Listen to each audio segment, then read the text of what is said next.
Donc, je n'aurais jamais pensé faire une autre vidéo vraiment importante si peu de temps après ma dernière, parce que je vous promets que je ne me sens pas à l'aise pour faire des vidéos.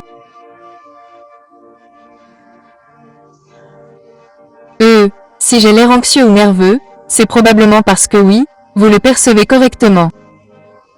Ce n'est pas que parler en public soit mon ennemi numéro 1. Ce n'est pas quelque chose que je fais, je ne fais pas ça pour les likes et les vues, ni pour la célébrité ou quoi que ce soit de ce genre. Je le fais pour être obéissant.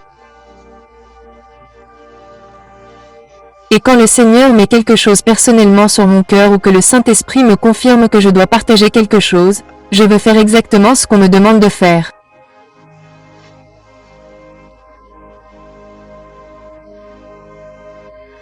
Maintenant, ce n'est pas quelque chose qui m'a été donné, personnellement.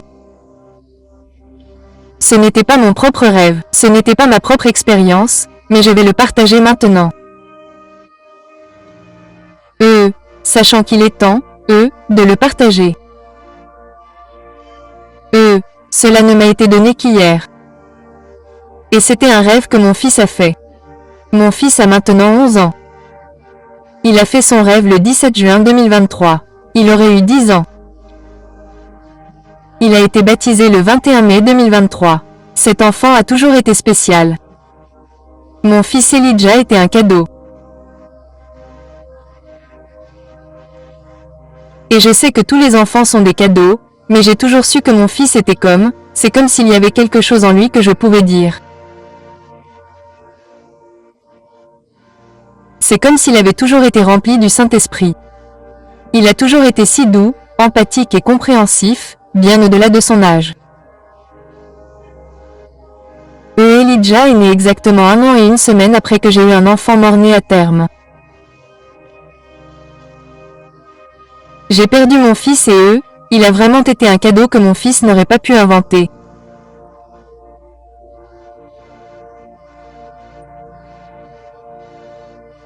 Il ne pouvait pas connaître les détails de cette horrible, pure horreur, de cet avertissement de tribulation et de tout ce qu'il a décrit et vécu.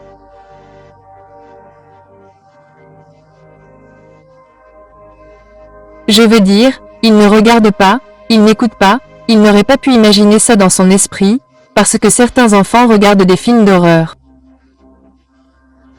Ils n'ont même pas le droit, mes enfants n'ont même pas le droit de regarder, ils ne regardent pas les films d'Halloween, ils ne regardent pas les films effrayants. Ils ne regardent même pas Chair de poule, rien de sombre. Ils ne regardent pas, ils ne font pas ce genre de choses.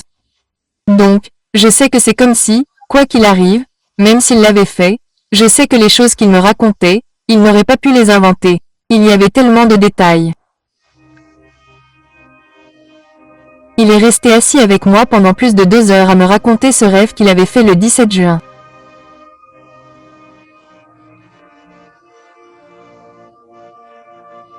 Et je sais que j'ai vérifié parce que le 18 juin, dimanche 18 juin 2023, j'étais dehors en train de boire un verre comme d'habitude et il est sorti les yeux pleins de larmes.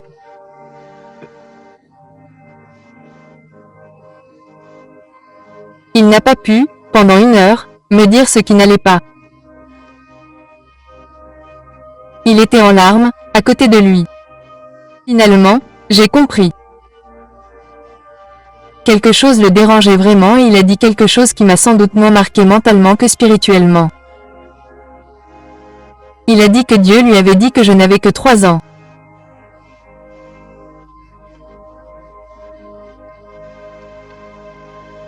Et ce n'était pas comme si j'avais trouvé le Christ, que je connaissais le Christ et que j'aimais le Christ, mais que je vivais toujours dans le péché.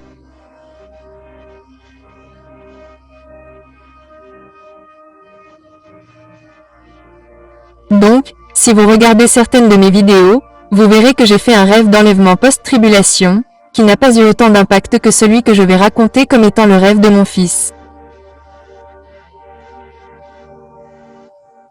Mais je savais que cela signifiait que j'étais laissé pour compte.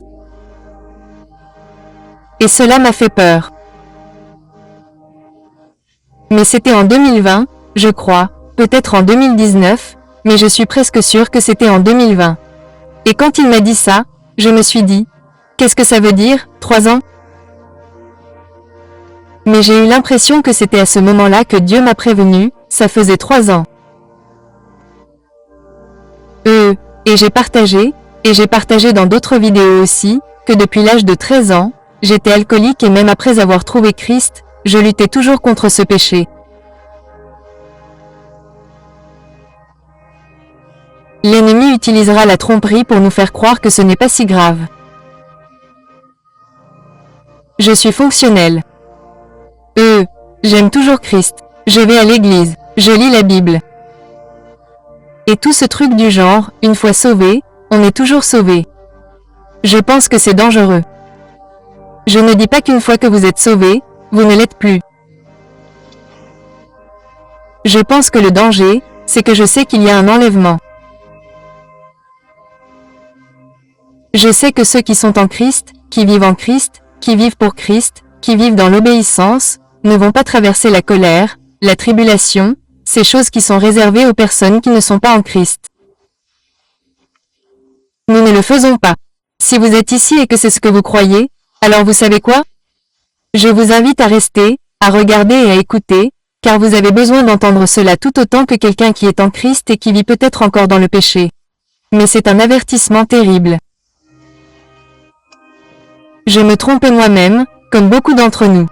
Votre péché n'était peut-être pas le même que le mien. Vous n'étiez peut-être pas alcoolique. C'était peut-être de l'amertume. C'était peut-être un manque de pardon dans votre cœur. C'était peut-être de la drogue. C'était peut-être un péché sexuel quelconque. Quoi qu'il en soit, le Saint-Esprit vous le dira. Vous le ferez. J'étais en deuil. J'étais en deuil quotidiennement parce que je savais. Je le savais, mais j'écoutais toujours l'ennemi me dire, « Tu as le temps. Demain est un nouveau jour. Peut-être que demain tu arrêteras. » Et j'étais toujours un menteur. Vous savez, on pense, « Oh, eh bien, vous savez, je ne suis pas du genre à me rouler dans le fossé en vomissant sur moi-même à moitié nu. Vous savez, je nettoie ma maison, je m'occupe de mes enfants, je fais de la pâtisserie, je joue avec eux. Je fais tout ce que je suis censé faire. Vous savez, j'ai de l'anxiété ou j'ai telle ou telle raison. Donc, je veux, vous savez, prendre quelques verres le soir. Je suis désolé. Il n'y a aucune différence. Il n'y a absolument aucune différence. Si vous êtes en Christ, vous êtes censé être obéissant. Vous êtes censé être une nouvelle créature et vivre en Christ.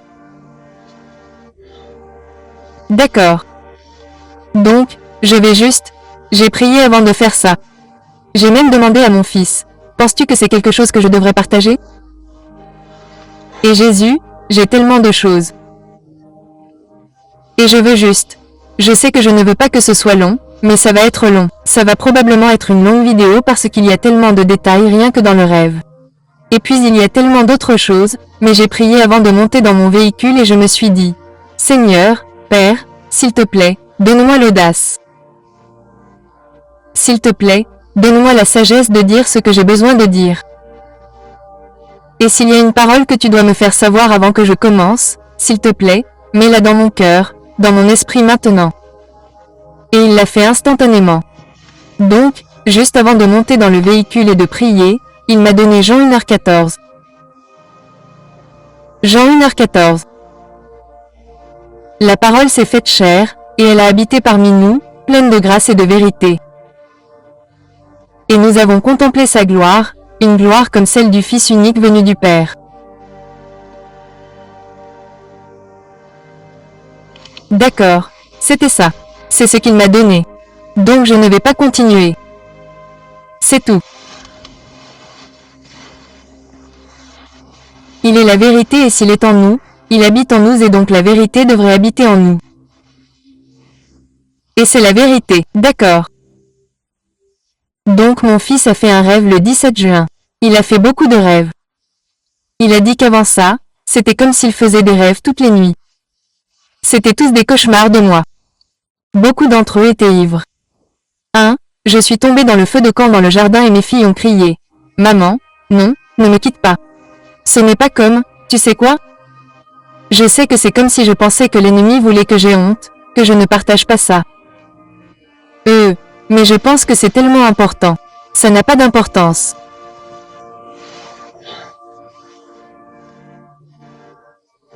Donc de toute façon, il avait fait d'autres rêves, comme j'étais ivre et je ne faisais pas attention, et vous savez, Des choses mauvaises arrivaient, comme ma fille s'est fait mal, et nous étions même trop ivres pour, genre, et mon mari et moi, parce que mon mari est alcoolique, mais lui oui, alors que je pleurais tous les jours parce que je savais qu'il connaissait le Seigneur et il ne semblait pas être affligé ou dérangé. Et cela aura plus de sens avec les choses que j'ai expliquées à partir de son rêve. Donc de toute façon, il faisait des rêves comme ça. Donc ça s'est probablement passé après son baptême en mai.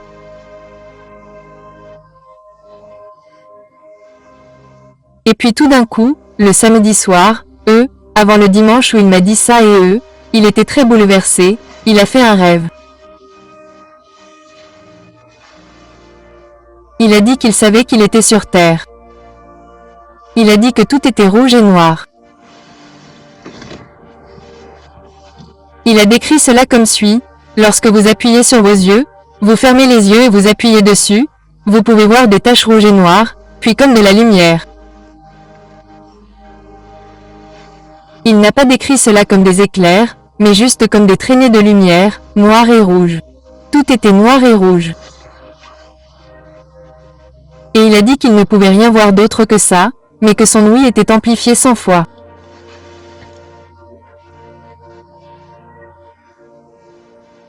Chaque chose qui se passait, il pouvait l'entendre, la sentir ou la ressentir, même l'odorat était amplifié, mais il ne pouvait pas voir.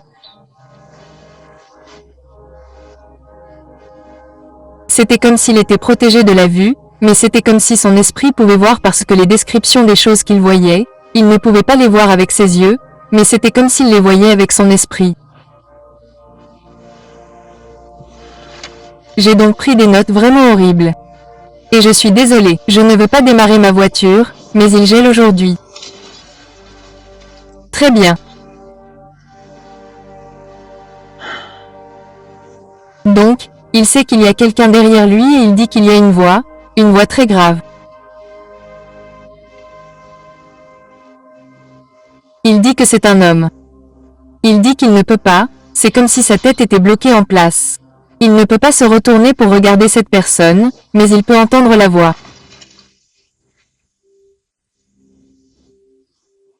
Et la voix dit, « Aidez ceux qui sont aveugles. »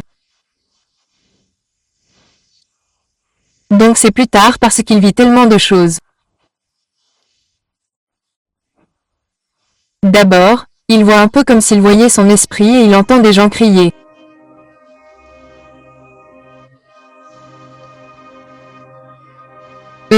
Il dit qu'il peut entendre des bruits d'ailes très très grandes.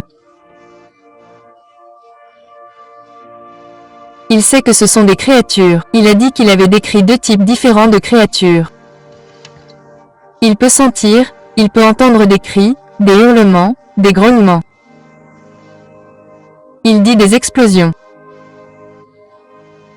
Il y a des tremblements de terre. Il peut sentir les tremblements pendant les tremblements de terre. Il a très chaud comme s'il y avait du feu. Il peut sentir l'essence. Et l'odeur de ce qu'il dit, c'est comme quand quelque chose pourrit, mais il dit que c'est 10 fois pire. Donc comme la décomposition.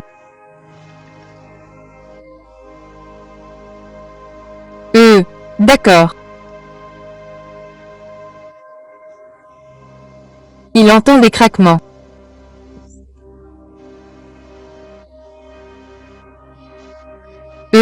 Il dit qu'il a l'impression que le sol est jonché de corps et il peut entendre des gens courir et marcher, c'est comme un écrasement.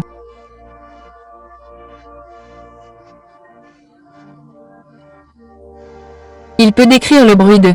Il ne voulait pas que je l'enregistre, pas même sa voix. Et je comprends qu'il n'a que 11 ans, n'est-ce pas? Mais les choses qu'il décrivait sont plus que horribles. J'ai pris des notes bon gré mal gré. Ok, donc les créatures. D'accord. Donc, j'ai entendu des bruits de cadavres, des rires horribles, des éclaboussures de liquide. Il dit que c'était comme des bruits de claquements, comme des furoncles. Il savait que c'était comme des furoncles et du liquide. Les créatures, il dit que c'était comme des ailes, elles étaient si grandes, comme celles-ci, elles étaient si massives, ça lui a fait penser à des hélicoptères. Et ça m'a tout de suite fait penser aux créatures décrites dans l'Apocalypse.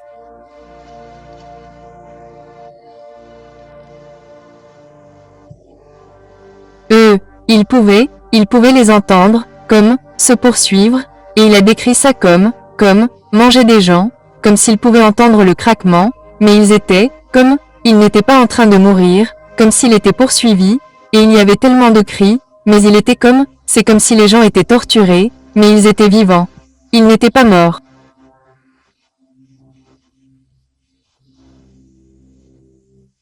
Il dit qu'il y a d'autres personnes, comme des méchants, qui en poursuivent d'autres et ils leur tirent dessus, puis il rit comme s'il était heureux.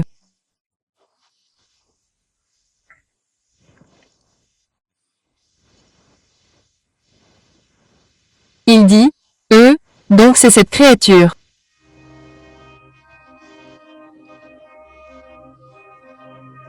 On dirait qu'elle parle avec un son de type hurlement strident.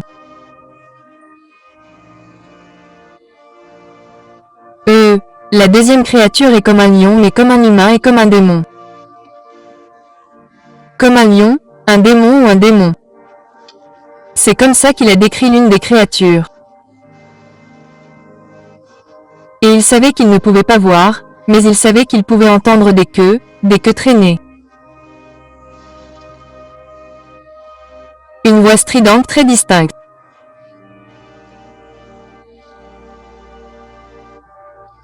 Et il a dit qu'il pouvait entendre une musique horrible comme un disque qui jouait, vous savez, comme le crissement d'un disque qui jouait. Et il a dit que tout ce qu'il pouvait entendre, c'était de la musique rap horrible, de la pop, du rap et du heavy metal. Et il dit qu'il savait qu'il y avait des mots comme ça dans le rap, mais il n'arrivait pas à les distinguer. Il savait juste que c'était horrible. Et les créatures chantaient en même temps, mais c'était comme si elles hurlaient en même temps. Comme si elles appréciaient cette musique, mais lui dans son cas. L'esprit, c'était juste de l'horreur pure. C'était horrible. Donc les gens s'entretuent et se tirent dessus. Les gens apprécient ça. Et puis il a décrit qu'il pouvait entendre que c'était comme des gens qui muent, comme le bruit de la mue, comme il dit, comme si un serpent perdait son sang. Il a dit que c'était comme s'il se métamorphosait, et puis il les a entendus dire, comme, enfin, nous sommes là avec eux, comme, nous sommes parmi eux, ou nous sommes là avec eux. Maintenant, je ne vais pas essayer de spéculer sur ce que cela est censé signifier exactement, mais tout pour lui était très, très horrible, très horrible. J'ai mis reptilien avec un point d'interrogation, mais ce n'est que ma spéculation. Il n'a rien dit. Il ne saurait pas du tout ce que cela signifie. Je veux dire, il ne connaît pas l'Apocalypse. Il ne l'a pas lu. Il ne pouvait pas me décrire ces choses parce qu'il n'en avait aucune idée.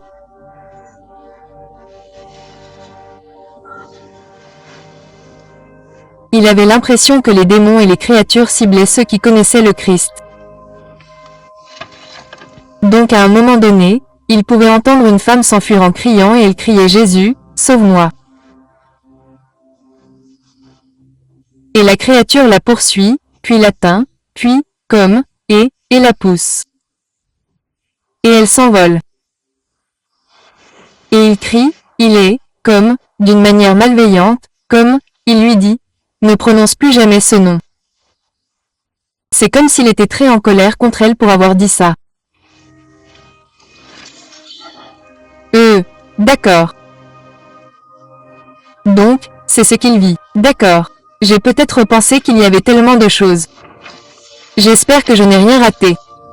Mais pendant qu'il vit, voit et ressent tout ça.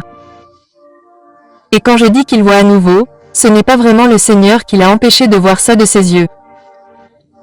C'était comme s'il pouvait le voir avec son esprit parce qu'il l'entendait, il le sentait. Il en faisait l'expérience. Puis la voix derrière lui, qu'il ne pouvait pas se retourner et regarder, a dit « Aidez ceux qui sont aveugles ». Il lui a parlé à nouveau et il a dit Oh, d'accord. Donc juste après avoir dit ça, aidez ceux qui sont aveugles. Il a dit qu'il pouvait entendre ma voix, celle de mon mari et celle de mon fils aîné. Mon fils aîné a 18 ans. Et nous avions peur. Il pouvait nous entendre parler, courir et essayer de nous échapper comme si nous étions poursuivis. Et il a dit que cela lui semblait durer une éternité. Comme il l'a dit dans son rêve, le moment où il nous entend parler et nous enfuir, il lui a semblé que cela durait 1 heure. Et puis la voix lui a de nouveau parlé et lui a lu une liste de personnes. Et sur cette liste, d'après ce que mon fils se souvient, il a lu mon nom, celui de mon mari, celui de mon fils aîné. Il pense que ma grand-mère et d'autres personnes comme le mari d'une de mes amies, toutes les personnes qu'il connaissait. Il dit que la liste était plus longue que cela, mais il ne se souvient pas de tous les autres noms, mais c'était comme s'il lui était familier, mais il ne se souvient pas de toutes les choses que nous avions en commun, c'est-à-dire que nous connaissons le Seigneur à des degrés divers. Et ce que je dirais, je le ferai. Il y a d'autres choses, mais ce que nous avions en commun, c'est que nous étions tous des buveurs.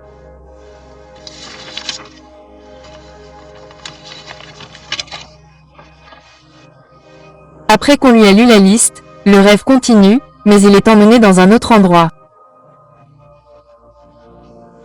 Et cet endroit, il le décrit comme une pièce blanche.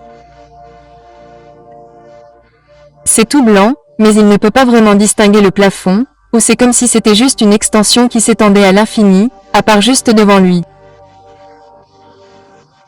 Et juste devant lui, il y a un mur blanc.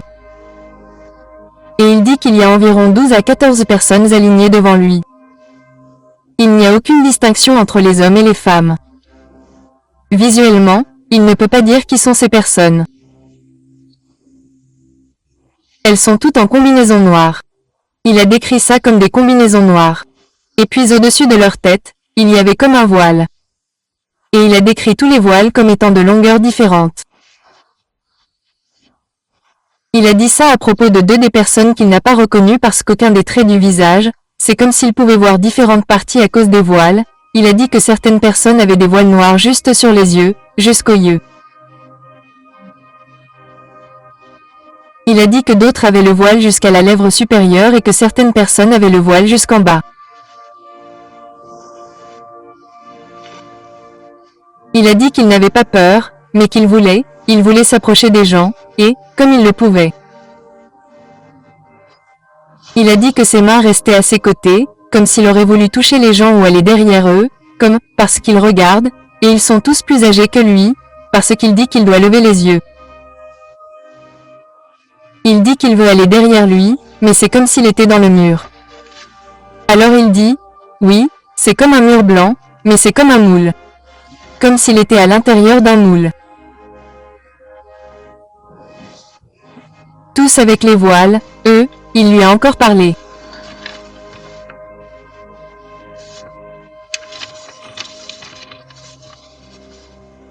Donc je veux juste voir quand il se tenait devant lui. Ouais, les 12 à 14 personnes. Il n'y avait pas de traits reconnaissables qu'il pouvait distinguer, comme un homme, une femme, une barbe ou quelque chose comme ça. Il n'avait pas d'apparence distincte, mais il savait que c'était tous des personnes. Et il a dit que dans son esprit, il sentait que beaucoup de ces personnes lui étaient familières. Et quand il s'approchait de chaque personne, il savait par la façon dont la personne lui faisait sentir qui elle était. Donc il a dit que quand il s'approchait de celle qu'il savait être moi, il se sentait en sécurité. Quand il s'approchait de son père, il ne se sentait pas en sécurité. Et d'ailleurs, mon mari n'est pas agressif ou, vous savez, un agresseur ou quoi que ce soit, mais parce que mon mari a une part d'ombre. Il repousse ce sentiment, d'accord, qu'on ne se sent pas en sécurité. Et c'est ce qu'il ressentait. Puis il a dit qu'il connaissait quelqu'un comme son frère. Il se sentait en sécurité et il savait que c'était son frère. Donc c'était la façon dont les gens, il a dit que d'autres personnes lui étaient familières, mais il ne pouvait pas vraiment dire qui elles étaient. Excusez-moi.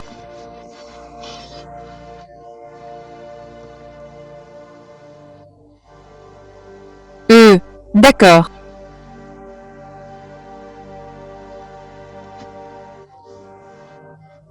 Alors il entend à nouveau la même voix que dans la première partie du rêve. La voix dit, déploie tes voiles ou, genre, enlève tes voiles. Mais il l'a décrit comme s'il pensait avoir entendu, déploie tes voiles. D'accord. Ce n'est pas la voix qui dit ça à mon fils. C'est comme s'il disait ça à ces gens qui se tiennent devant lui. Ce n'est pas ça. Et on ne lui a pas dit. On ne lui a pas dit de faire ça pour que mon fils déploie nos voiles. Il nous dit de déplier nos voiles. Mon fils avait le sentiment qu'il pouvait les aider.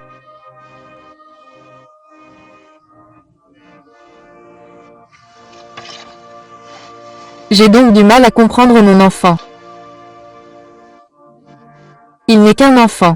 D'accord. À l'époque, il avait 10 ans. Mais même s'il ne m'a rien dit de tout ça, rien, cet enfant a gardé ça pendant plus de 9 mois. D'accord. Et il n'a jamais rien dit. Il n'a jamais fait allusion au fait qu'il avait tout ça. Alors je lui ai même demandé, comment as-tu pu garder ça pour toi? Comment as-tu pu aller te coucher le soir? Parce que je me disais, avec tout ce qu'il décrivait, et je sais que je ne lui ai même pas rendu justice, parce que quand il me le racontait, je me disais, c'est la chose la plus effrayante que j'ai jamais entendue. Et il me répondait, il était protégé, dans un sens, comme si, il pensait était effrayant, mais c'était plus émotionnel. Et il dit qu'il ne peut pas expliquer pourquoi il ne l'a pas partagé, mais je crois que c'était peut-être parce que ce n'était pas le moment. Donc, quand il m'a raconté ça, la seule chose qu'il a pu dire, c'était quelque chose sur les 3D. Parce que je ne l'ai pas écrit?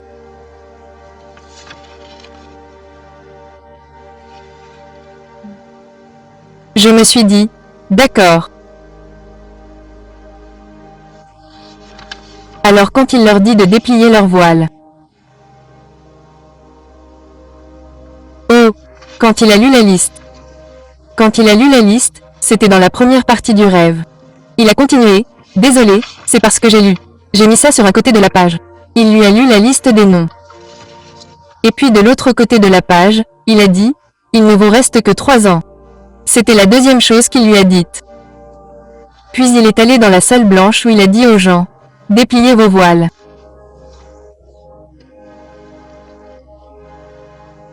Donc, quand il m'a raconté la chose, la seule chose qu'il a pu dire, c'est que vous n'avez que 3 ans.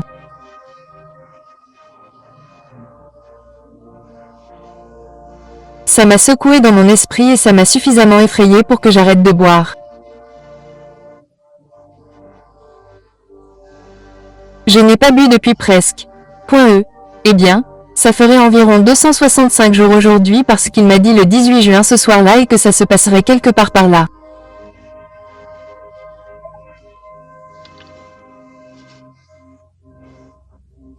Donc, juste par curiosité, il a fait ce rêve le 17 juin et avant, il y a quelques instants, j'ai juste pensé à quelque chose comme si je devais vérifier combien de jours s'étaient écoulés depuis qu'il avait fait ce rêve, puis il l'a partagé et c'était 264 jours. Donc cet enfant s'est accroché à ce rêve pendant 264 jours.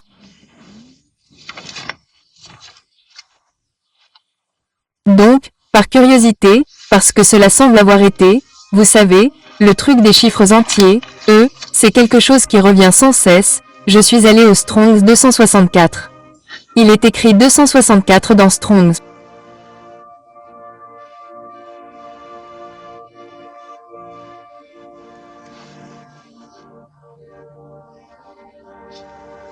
Correctement rater la cible entre parenthèses, donc ne pas partager le prix, surtout entre parenthèses, moralement pécher pour ses fautes, offenser le péché, transgresser, cela signifie le mot grec est amarto, numéro 1, être sans part, 2, rater la cible.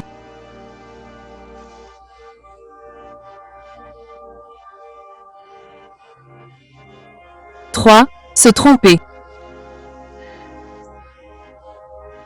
4. S'égarer ou s'éloigner du chemin de la droiture et de l'honneur, faire ou aller mal.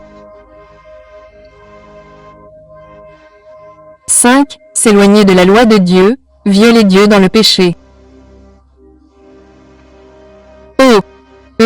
Ouais. Bref, je ne sais pas pourquoi le Saint-Esprit est là, seulement parce qu'on n'arrivait pas à comprendre ce que c'était. Il m'a même demandé ce qui avait provoqué ça, parce qu'on est restés assis là pendant 2 heures pour qu'il me raconte tous les détails spécifiques de ce rêve.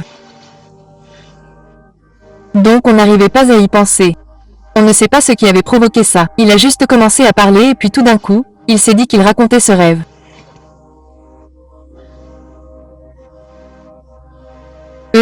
Quelque chose l'a poussé ou poussé, et je ne peux pas vous dire exactement ce que ça veut dire, mais j'ai vraiment l'impression que c'était important, comme les voiles. Ce à quoi je pense, c'est que certaines personnes disaient que pour moi, mon voile ne couvrait que mes yeux. Pour d'autres, c'était comme si leur voile était aveugle et qu'elles ne pouvaient pas entendre. Certaines étaient complètement aveugles. C'était comme si ce n'était même pas un peu éteint. C'était juste complètement éteint. Il y a une importance et une urgence en ce moment. Si je m'en fiche, vous ne voulez pas être d'accord avec moi. Très bien, vous n'avez pas besoin d'être d'accord avec moi. Je sais que nous sommes censés vivre en Christ et être une nouvelle créature. Et si vous ne vivez pas dans l'obéissance et que vous attristez le Saint-Esprit, qu'est-ce que cela dit? Nous ne devons pas attrister le Saint-Esprit. Qui est le Saint-Esprit? Les gens qui connaissent Christ. Les gens qui ne connaissent pas Christ n'ont pas le Saint-Esprit. Alors, comment se fait-il que vous puissiez attrister le Saint-Esprit? En faisant des choses qui vont à l'encontre de ce que le Seigneur attend de vous. Alors, ne vous y trompez pas. Si vous connaissez Christ, cela ne signifie pas que vous n'irez pas au paradis. C'est comme si vous aviez un ticket en or, un ticket pour monter dans le bus. Mais devinez quoi? Vous ne pouvez pas. Vous pouvez choisir de faire des choses qui ne vous permettent pas de monter dans ce bus. Et puis peut-être que vous allez devoir traverser toutes ces épreuves et que vous allez littéralement être en tribulation avec ce ticket. Je suis sûre que personne ne connaît le Christ et ne veut être abandonné. Ce n'est pas comme ce qu'il a décrit comme une pure horreur, une pure torture, un pur enfer. Je ne pense pas qu'il y ait quelqu'un qui veuille ça, qui voudrait même prendre le risque d'être là. Donc, si vous avez la chance de faire les choses correctement, parce que si vous vivez et respirez en ce moment, vous avez une chance. Vous pouvez faire quelque chose maintenant. Vous pouvez faire un choix et changer maintenant. Vous pouvez devenir nouveau. Priez, repentez-vous, changez vos habitudes. N'écoutez pas l'ennemi. Ne le laissez pas penser que vous avez le temps. Mon fils a fait un autre rêve après ça. Il dit que ce n'était pas aussi terrible. Il dit que son père, moi et son frère étions tous assis sur le canapé et puis il a dit que c'était comme si dans son esprit quand il nous regardait chacun, un film passait. C'était comme un film, comme il l'a décrit comme un bar.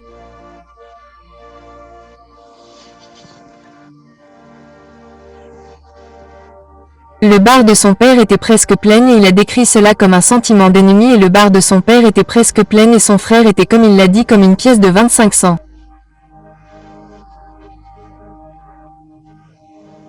Il a dit que le mien n'a pas fonctionné. C'était presque comme s'il avait eu cette impression que mon bar s'était réinitialisé parce que quand il me l'a dit, ça m'a tellement fait peur que j'ai pris une décision dans mon esprit que je ne boirai plus jamais et je ne l'ai pas fait. Donc ça fait littéralement 264 265 jours. Et je le sais. Je pouvais connaître les dates auxquelles il m'a dit ça parce que quand j'ai arrêté, je me suis inscrit comme une application de sobriété et je l'ai mise en ligne le premier jour et je l'ai suivi. Ce n'est peut-être pas votre péché. Ce n'est peut-être pas ce contre quoi vous luttez. Mais si le Saint-Esprit vous pousse, vous afflige, vous rappelle vraiment quelque chose qui ne va pas, priez à ce sujet. Priez, demandez-vous, y a-t-il quelque chose que je fais que je ne devrais pas faire? Suis-je en danger? Et changez-le. Si vous êtes en vie et que vous respirez, vous êtes toujours là aujourd'hui. Dieu vous a réveillé, alors s'il vous plaît, il nous a spécifiquement dit d'enlever votre voile. Maintenant, j'ai beaucoup de travail à faire, en particulier avec ma fille de 18 ans, car vous savez comment sont les jeunes. C'est comme si mon fils entendait le Seigneur et c'est comme s'il avait arrêté d'écouter en vieillissant.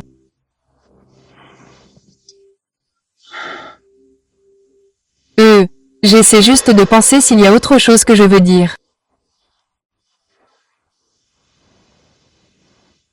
Je pense qu'il est tellement important que je partage cela pour que si quelqu'un entend cela et sache qu'il aime le Seigneur, parce que j'aime le Seigneur. J'aime le Seigneur. Je priais. J'allais à l'église. J'étais comme si je n'étais tout simplement pas obéissante. Je ne l'étais pas. Je vivais toujours dans le péché, sciemment, dans le péché habituel. Je ne veux pas être trompé. Je déteste être trompé et je ne me laisserai absolument pas tromper par l'ennemi. Nous ne sommes pas assez bons, et c'est pour cela que Jésus a été envoyé. Mais il nous donne une chance. Il nous le donne comme si c'était un cadeau gratuit et que vous pouviez le prendre. Mais s'il vous plaît, ne jetez pas ce cadeau à la poubelle. Ne pensez pas que c'est un laissez-passer pour faire tout ce que vous pensez pouvoir faire en vivant de manière immorale, car ce n'est pas le cas. Ce n'est pas le cas. Et vous en subirez les conséquences. Et je suis si heureuse que mon fils m'ait dit qu'il n'avait pas l'impression que son père l'écouterait. Il a probablement raison. J'ai toujours l'impression que je vais peut-être lui dire et voir. Mais ces derniers temps, chaque fois que je dis quelque chose, vous savez, ils disent quelque chose à propos de la parole, c'est comme, oh, elle a été écrite par des hommes. Ou si je dis quelque chose à propos de l'enlèvement, oh, ils disent ça depuis 6000 ans. Et ça n'a aucun sens non plus. Mon fils, je vais faire beaucoup de travail. Si tu veux prier pour ma famille, n'hésite pas à le faire.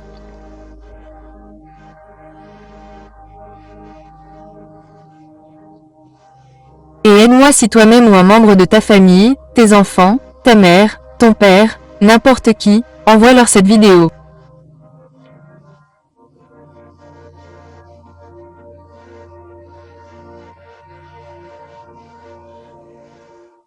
Préviens-les, car j'ai vraiment le sentiment, comme beaucoup d'entre nous, qu'il y a un moment, une chronologie.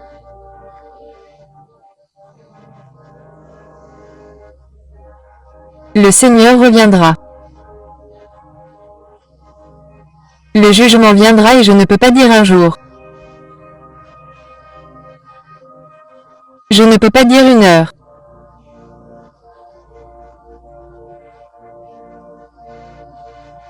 Je ne peux pas. Je ne sais. Et repentez-vous et priez.